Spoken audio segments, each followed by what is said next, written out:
Le Point Bourse vous est présenté par Bourse Direct.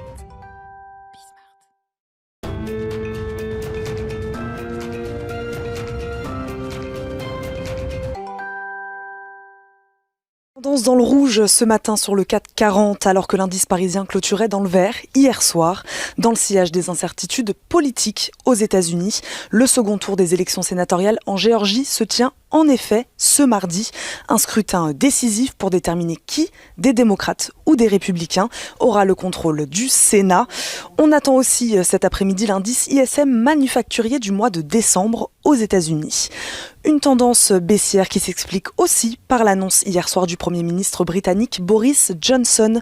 Il a annoncé un nouveau confinement national alors que le pays est confronté à un variant contagieux du coronavirus. En Allemagne aussi, le confinement est prolongé jusqu'au 31 janvier. En France également, l'allègement attendu des restrictions, notamment la réouverture des bars et restaurants, est fortement remis en cause. Les bourses américaines clôturaient en baisse hier soir, tout comme la bourse de Tokyo. Le gouvernement japonais doit décider cette semaine s'il déclare l'état d'urgence sanitaire dans sa capitale. Du côté des valeurs, la biotech Fermentalg et Suez créent une co-entreprise avec pour objectif d'accélérer l'industrialisation et la commercialisation de solutions de capture et de valorisation du CO2 en bioproduits. Crédit Agricole, de son côté, annonce, elle, la signature d'un contrat de cession de sa filiale roumaine à Vista Bank Romania, une opération qui devrait avoir lieu au cours du premier semestre 2021.